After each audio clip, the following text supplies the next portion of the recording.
Matrículas e efetivação de vagas nas escolas da rede pública começa hoje e vai até o dia 14. Fechado, o Centro Obstétrico de Ceilândia passa por reformas até o fim do mês.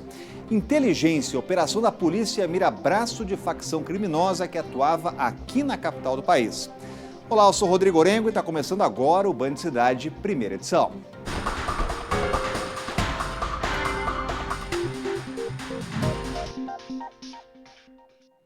Entra ano, sai ano e a cena se repete. As longas filas que se formam nas portas das escolas públicas para efetivar a matrícula. Em São Sebastião teve gente que passou a madrugada esperando e a nossa reportagem foi acompanhar.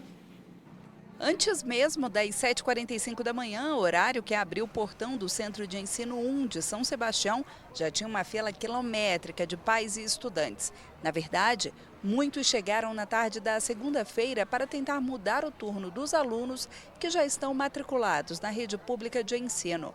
Depois de quase 20 horas de espera, a Eva saiu com o resultado que queria para a filha. Conseguimos, deu tudo certo, e apesar da noite aí que a gente passou aqui, mas deu tudo certo, graças a Deus. Já o Vitor, que vai para o primeiro ano do ensino médio, teve que ficar guardando o próprio lugar na fila. Como a mãe dele está grávida de 6 meses, ela não podia ficar, mas o coração de mãe não ficou tranquilo em casa, já que o filho teve que passar a noite na porta da escola para tentar mudar o turno. Eu acho um absurdo, né? Na era que a gente está hoje, poderia estar fazendo tudo pela internet, ou ter ao menos prioridade, algum espaço a gente poder ficar dentro da escola, porque por segurança, né, aqui não é nem um pouco seguro. Então, para a gente é meio tenso. Ao todo, o Centro de Ensino 1 de São Sebastião disponibilizou 200 vagas para o período da manhã e mais 200 para a tarde. A Beatriz foi matriculada no turno vespertino. Agora o pai está tentando mudar para o matutino, já que a menina tem atividades à tarde. Ele diz que a escola não dá a opção de escolher o turno no momento da matrícula, causando todo esse problema. Já veio para cá definido já o horário pronto já. A gente vinha para cá para ver uma possibilidade de ir para o horário da manhã. Agora quem tem que ficar de olho nas vagas é quem quer entrar na escola pública da capital ainda neste ano. Os estudantes têm de hoje até o dia 14 de janeiro para efetivarem as matrículas. Durante esse período, os alunos precisam ir à escola indicada no resultado da inscrição e apresentar a documentação necessária. No site da Secretaria tem todos os detalhes sobre essa nova fase. Quem não efetivou a matrícula pode contar com as vagas remanescentes, mas o período de inscrição para as vagas que sobraram ainda não foi divulgado. A gente vai falar sobre esse problema com o Sérgio Amaral, já está com a gente por aqui. Muito boa tarde, Sérgio. Boa tarde, todo ano essa cena que se repete, a gente dormindo na porta de escola. E a gente vê, Sérgio, hoje a gente resolve tudo na palma da mão, no celular. Não tem como informatizar isso? Exatamente. Olha, a gente viu no final do ano passado o Campeonato Mundial Sub-17 da FIFA aqui em Brasília, né? Milhares de brasilienses compraram os ingressos pela internet. Em abril, no final de abril desse ano, vai ter um show do Metallica lá no Morumbi, em São Paulo. Eu comprei em outubro pela internet o ingresso para lá. Quer dizer, o próprio governo tem um monte de coisa aí, o ex-DefTrans, né? Até esqueci como é que chama agora. Tudo é pela internet. Por que isso aí também não pode ser pela internet? E outra coisa, quais os critérios de atendimento desses pais aí? Porque enquanto tiver essa história de atender primeiro, quem gritar mais e chegar primeiro vai levar, a gente vai ver isso aí. Se é para chegar primeiro, eu vou para lá com 3 dias de antecedência. Não precisa fazer isso, isso é uma sacanagem que se faz com o cidadão, né? Pode muito bem melhorar esse atendimento. Agora, Sérgio, eu estava tratando desse assunto hoje na Band News FM e tinha um ouvinte chamado Roger Souza, que a situação dele é a seguinte: tem 3 filhos, um em São Sebastião, foi contemplado numa escola, outro na Asa Sul e outro no Lago Norte. Como é que ele faz para resolver a vida dos 3? Não tem jeito, é um absurdo, né? O mesmo pai fazendo matrícula para 3 filhos e as matrículas saem para 3 lugares tão diferentes assim. É preciso um pouquinho mais de atenção com o nosso cidadão, né, gente? A gente continua falando sobre ensino público, porque tem mudança na merenda escolar e uma nova lei distrital proíbe a presença de alimentos embutidos no cardápio das escolas públicas aqui do DF. A determinação foi publicada no Diário Oficial desta segunda-feira e já está valendo. Segundo o texto, as escolas estão proibidas de usarem produtos como salsichas, hambúrgueres e presuntos. A norma também obriga o governo a fazer campanhas com professores, alunos, familiares e funcionários sobre os problemas de saúde provocados pelo consumo de alimentos embutidos.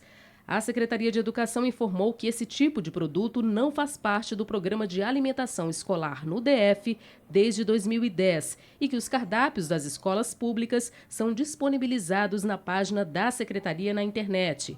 Vale lembrar que em agosto do ano passado, o GDF já havia retirado as almôndegas de carne bovina do cardápio das escolas, por causa do excesso de gordura. O teor ultrapassava os 8% permitidos. Vamos falar agora de combate às fraudes do Bolsa Família, porque o governo federal estuda ter acesso à declaração do imposto de renda dos beneficiados do programa. Os detalhes estão chegando ao vivo com a Renata Dourado e eu vi que tinha até servidor recebendo Bolsa Família. Como é que pode isso, Renata? Boa tarde.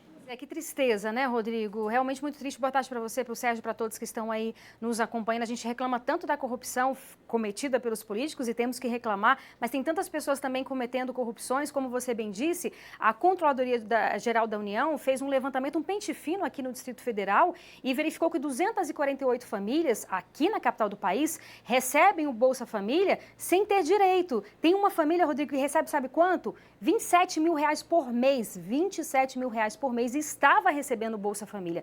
Várias outras famílias que recebem aí, tem uma renda de 5 a 8 mil reais por mês e também estavam recebendo o Bolsa Família. Imagina, a gente está falando de um benefício que varia entre 100, em média, entre 100 e 200 reais. O benefício fica pequeno, mas que faz toda a diferença na vida de pessoas que realmente precisam, de pessoas que estão desempregadas, que não têm muitas vezes o dinheiro para comprar o alimento do mês. Então, esse dinheiro para essas famílias é muito bem-vindo. E aí, na falta de consciência de várias pessoas, o governo está estudando sim esse mecanismo, ou seja, de ter acesso ao imposto de renda de todas as famílias que recebem o Bolsa Família. Hoje em dia, a questão do imposto de renda, as informações sobre o imposto de renda são informações sigilosas. Então, essa ideia é do ministro da Cidadania, Osmar Terra, que, segundo ele vai conversar com o presidente Bolsonaro, e se o presidente Bolsonaro concordar, aí eles vão enviar um projeto de lei para o Congresso Nacional, exatamente para que esse sigilo, em tese, seja quebrado para essas famílias que recebem, portanto, o Bolsa Família. Uma forma, né, de você tentar combater essa corrupção, de você tentar identificar essas fraudes e, obviamente, romper com elas, já que na falta de consciência dessas famílias ou dessas pessoas, é importante o governo atuar. Rodrigo. Obrigado, Renata. Acompanhando essa situação importante. Sérgio Amaral, sobre esse servidor que ganhava, mesmo tendo salário de servidor, ele está qualificado para prestar serviço ao público, esse cidadão? Ele agora pode estar classificado para prestar serviço forçado, dentro da cana, lá na cadeia, em cana. E outro que ganha R$27 mil, fraudando aí para ganhar 100 a 200 reais, isso é um absurdo, é cana mesmo, existe legislação para isso, tem que ser cumprida. Agora, essa história de um projeto de lei para poder acessar o imposto de renda das pessoas, quebrar o sigilo, não precisa nada disso. Basta olhar o seguinte, pega o CPF ali do cidadão. Se ele está lançado na Receita Federal como um contribuinte que entregou o imposto de renda, já está fora. Porque para entregar o imposto de renda, você tem uma renda mínima que é muito acima da renda de quem é beneficiário do Bolsa Família. Então, tem imposto de renda apresentado? Está fora. Não precisa de quebrar sigilo. Um pouquinho de boa vontade e mais fiscalização resolve essa trambicagem que só vai parar quando tiver punição rigorosa, porque é esse tipo de exemplo que vai evitar mais trambique. E a gente vai ficar de olho aqui. Vamos falar de mais prestação de serviço, porque a DASA reduziu o valor cobrado pelo SLU por despejo de entulho no antigo lixão da estrutural. A revisão da Agência Reguladora de Águas, Energia e Saneamento Básico, a DASA, levou em conta as mudanças ocorridas na contratação da empresa que faz a operação do antigo lixão. Agora, o preço da tonelada dos resíduos segregados, aqueles que são separados por tipo de material, caiu de R$ 14,68 para R$ 11,93. Já os que não são separados passou de R$ 26,91 para R$ 20,92. E os resíduos de podas e galhos reduziu de R$ 26,91 para R$ 18,60. A resolução da DASA estabelece ainda 2 modelos de cobrança para o manejo do entulho. Um é por peso e o outro passa pelo valor fixo por unidade de caçamba. Essa mudança era para ter sido implementada em 2018. Mas uma representação junto ao Tribunal de Contas do DF adiou essas alterações até a revisão da nova metodologia.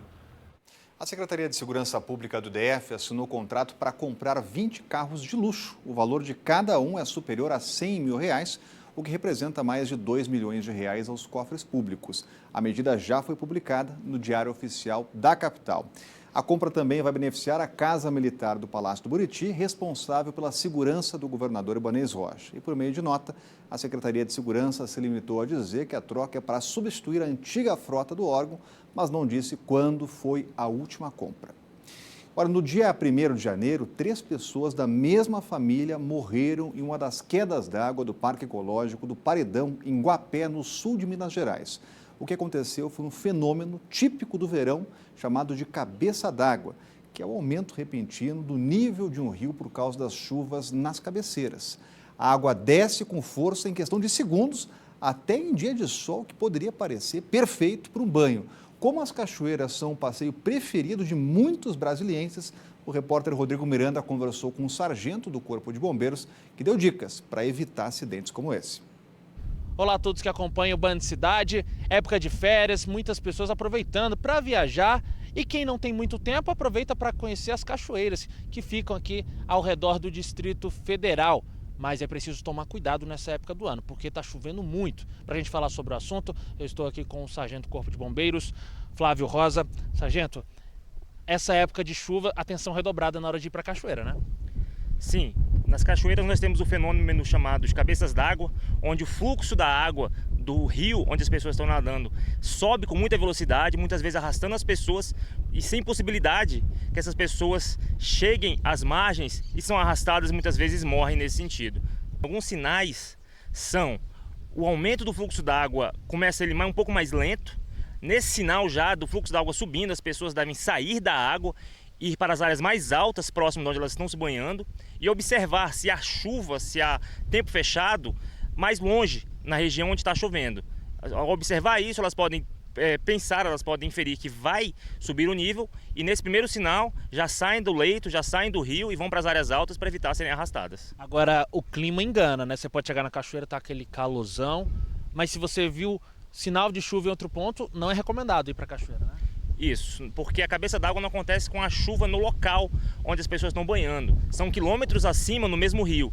Portanto, se teve essa noção de que vai chover mais acima, se deu sinais de que essa chuva, é bom evitar, é bom abortar o passeio e fazer em outra época, quando estiver completamente claro e não tiver esse risco aí, porque é algo muito rápido, muito abrupto e leva muitas pessoas, infelizmente, aí à morte. E a seguir, a Polícia Civil mira a célula de facção criminosa que atuava na capital do país. E o Band Cidade está voltando daqui a pouco.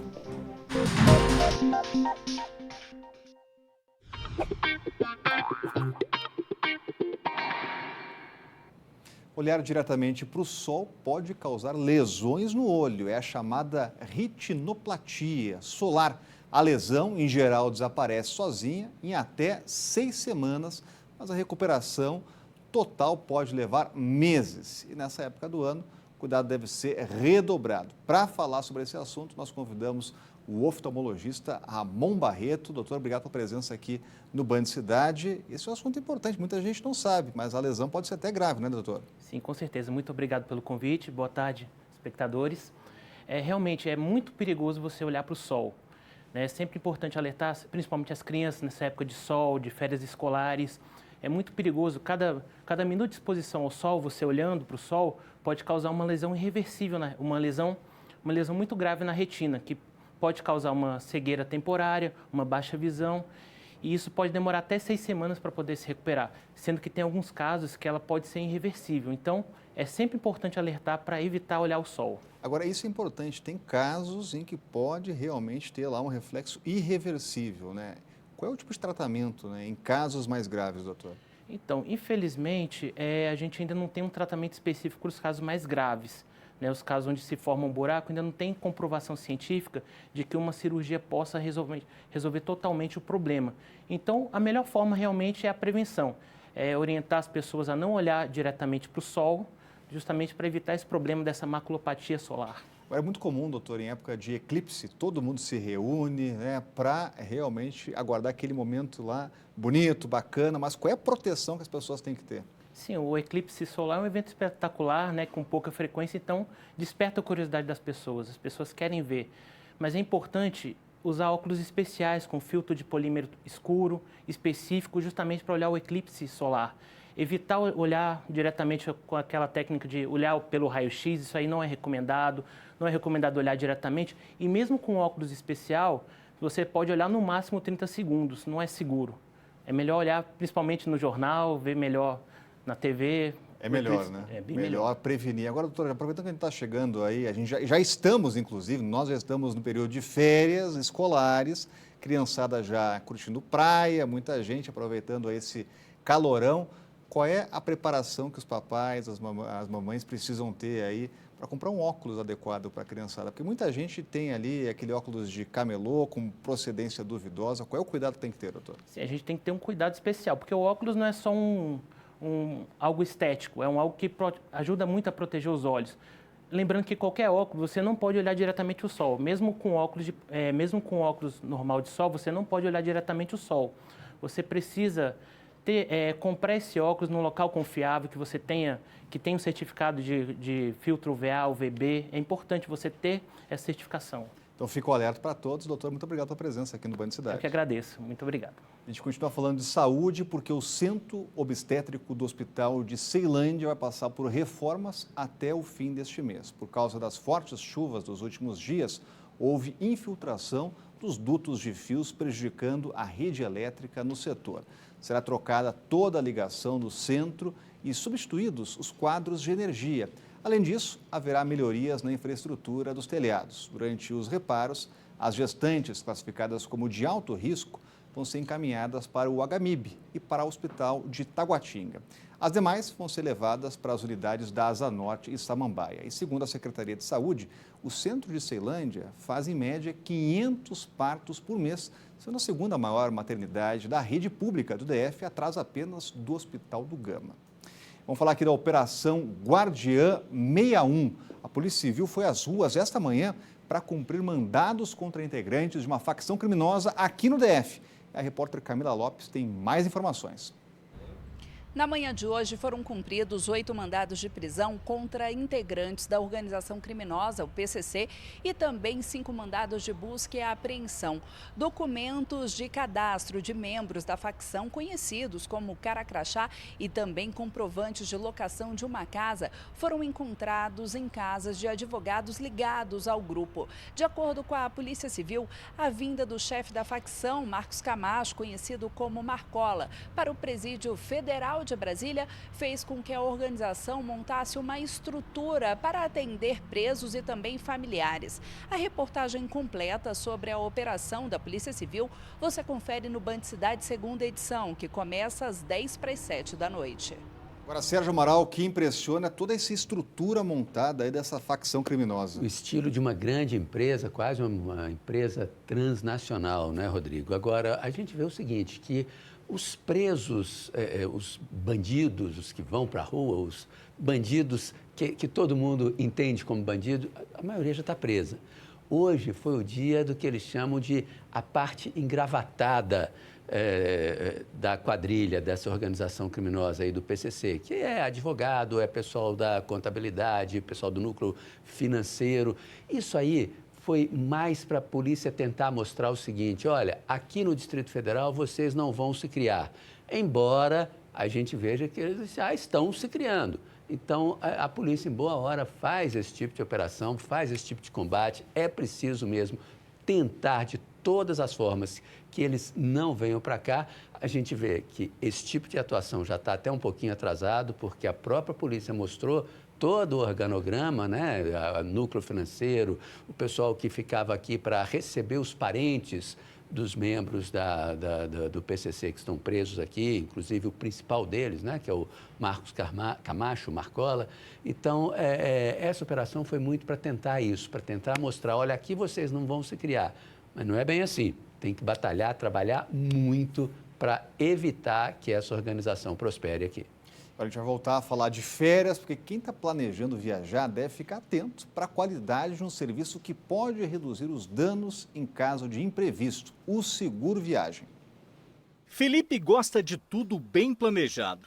Nas paredes do quarto estão as anotações dos compromissos diários. E quando vai viajar, na mala, além das roupas preferidas, não pode faltar a pasta com documentos e o comprovante do seguro viagem. O seguro é importante para a gente se resguardar, a gente ter essa garantia.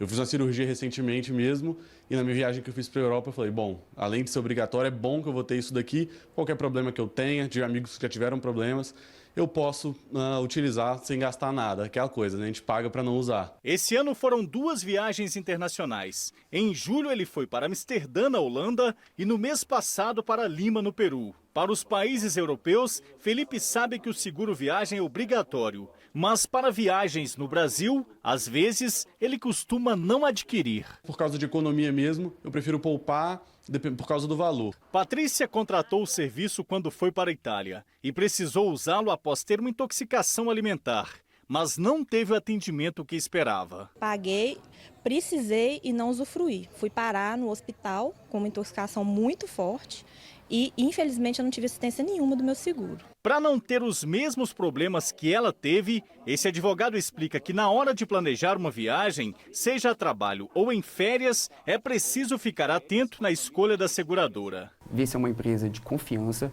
se ela tem demandas, se ela tem reclamação e se ela efetivamente presta um bom serviço. É importante que o consumidor, o viajante, tenha a ciência de que se acontecer, e pode acontecer, tanto é que há esse risco, você saiba que a empresa que você está contratando vai te prestar a devida assistência no momento que você mais precisa. Mesmo pagando o seguro viagem, um levantamento apontou que de janeiro a novembro desse ano foram 1.720 reclamações, um aumento de 24%, quando comparado com o mesmo período do ano passado.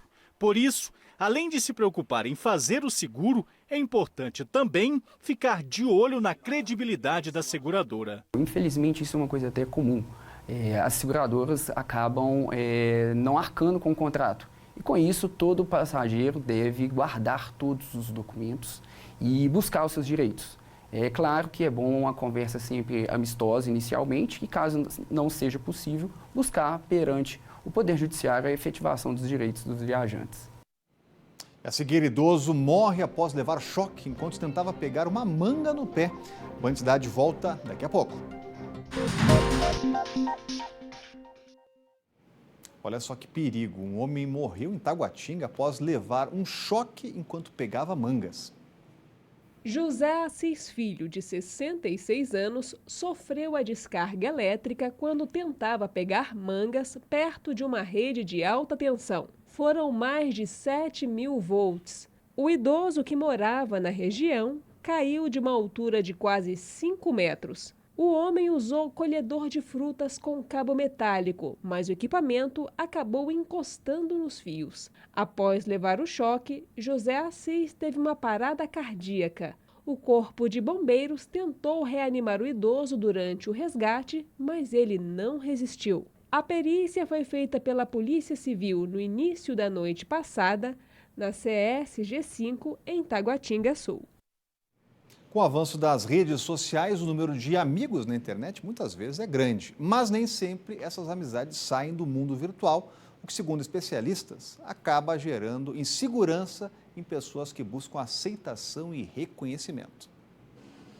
Qual é a receita para ser querido pelas outras pessoas? A humildade, isso é muito importante para ser humilde. A gente tem que ser sempre simpático e respeitar o próximo, e aí você ganha o respeito também, o amor, das pessoas. Querer receber afeto é um comportamento da natureza humana. A gente já nasce precisando estabelecer vínculos para viver. Quanto mais pessoas gostarem da gente, quanto maior for nosso círculo social, maior a chance de desenvolvermos o nosso potencial. Por isso, estabelecer amizades é algo que fazemos com frequência. É muito bom você se sentir amado. E você se sente amado, fazer com que as pessoas gostem de quem você é, agindo natural. Acho que isso não tem preço, não tem nada que pague. O problema é que esse comportamento tem se tornado para muita gente uma obsessão, uma necessidade de se sentir amado. Não é à toa que cada vez mais pessoas estão usando a internet em busca da receita da simpatia. O Google divulgou que uma das perguntas mais pesquisadas em 2019 foi como fazer com que as pessoas gostem de mim. Para essa psicóloga, as redes sociais ampliaram a necessidade por afeto. Dá uma sensação muito grande de vazio. Dizer para o outro, olha, eu tenho importância, eu também sinto, eu também gosto, eu também gostaria, eu também quero, eu também desejo. E por que isso não está sendo possível? Talvez por não estar havendo essa conexão com o outro, não virtualmente, mas com o outro. Necessitamos esse olhar, o carinho, o cuidado, a atenção. Em uma fase depressiva, essa administradora chegou a procurar dicas na internet para fazer amigos. Mas a resposta ela só encontrou quando passou a olhar para fora da tela. Estar com os amigos, ocupar o tempo é muito importante. Para mim,